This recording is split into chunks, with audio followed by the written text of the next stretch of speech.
প্রথম কোশ্চেন হচ্ছে, ভারত এবং কোন দেশের মধ্যে ১৭তম সূর্যকিরণ যুক্ত অনুশীলন ২০২৩ পরিচালিত হচ্ছে? অ্যান্সার খুবই সিম্পল, অ্যান্সারটা হচ্ছে নেপাল। দ্বিতীয় কোশ্চেন হচ্ছে, অপারেশন সোলকি সম্প্রতি কোন রাজ্যে ভারতীয় সেনাবাহিনী শুরু করেছিল? জম্মু অ্যান্ড কাশ্মীর। পরের কোশ্চেন হচ্ছে, কোন দেশ সম্প্রতি ২০২৪ সালের জন্য আন্তর্জাতিক চিনি সংস্থার সভাপতি নির্বাচিত হয়েছেন? উত্তর হচ্ছে ভারত। সম্প্রতি লন্ডনে অনুষ্ঠিত আন্তর্জাতিক চিনি সংস্থার ৬৩তম কাউন্সিল সভায় ভারতকে ২০২৪ সালের জন্য আন্তর্জাতিক চিনি সংস্থার সভাপতি নির্বাচিত করা হয়েছে। এটি ভারতের জন্য একটা খুবই সুখবর, তাই না? চলুন তাহলে পরের কোশ্চেন নিয়ে আলোচনা করা যাক। পরের কোশ্চেন বলছে, জাতীয় গোপালরত্ন পুরস্কার ২০২৩ সম্প্রতি কোন ক্ষেত্রে প্রদান করা হয়েছে? লাইভ স্টক অ্যান্ড ডায়েরি, প্রাণী সম্পদ এবং ডায়েরির ক্ষেত্রে এটিকে ব্যবহার করা হয়েছিল। পরের কোশ্চেন বলছে, পাকিস্তানের সর্বোচ্চ বেসামরিক সম্মান নিশানি পাকিস্তান কাকে দেওয়া হয়েছে? সেটা দেওয়া হয়েছে সৈয়দানা মুফাদ্দাল সৈফুদ্দিনকে।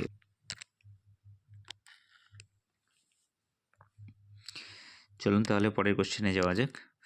পরের কোশ্চেন বলছে যে central council for research in Ayurveda science CCRAS Ayurveda গবেষণার জন্য কোন উদ্যোগ চালু করেছে? আয়ুর্বেদ জ্ঞান উদ্যোগ। পরের কোশ্চেন কি আছে? ভারতের সংবিধান দিবস কবে পালিত হয়? বলুন তাহলে ভারতের সংবিধান দিবস ২৬শে নভেম্বর পালিত হয়।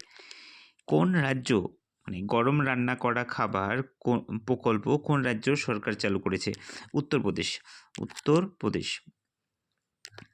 পরের কোশ্চেন হচ্ছে, কোন মহারত্ন কোম্পানিকে সম্প্রতি অ্যাসোসাম দ্বারা বৈচিত্র্য ও অন্তর্ভুক্তিতে সেরা নিয়োগকর্তার পুরস্কার দেওয়া হয়েছে?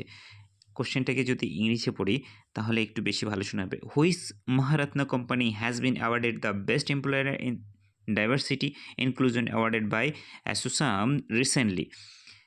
Answer rural electrification corporation limited. ঠিক আছে, চলুন তাহলে ভারতের ৫৪তম আন্তর্জাতিক চলচ্চিত্র উৎসবে ৭৫টি ক্রিয়েটিভ মাইন্ডস অব টুমোরো বিভাগে কোন ফিল্মটি সেরা শর্ট ফিল্ম পুরস্কার জিতেছে? অ্যান্সার হচ্ছে ওড।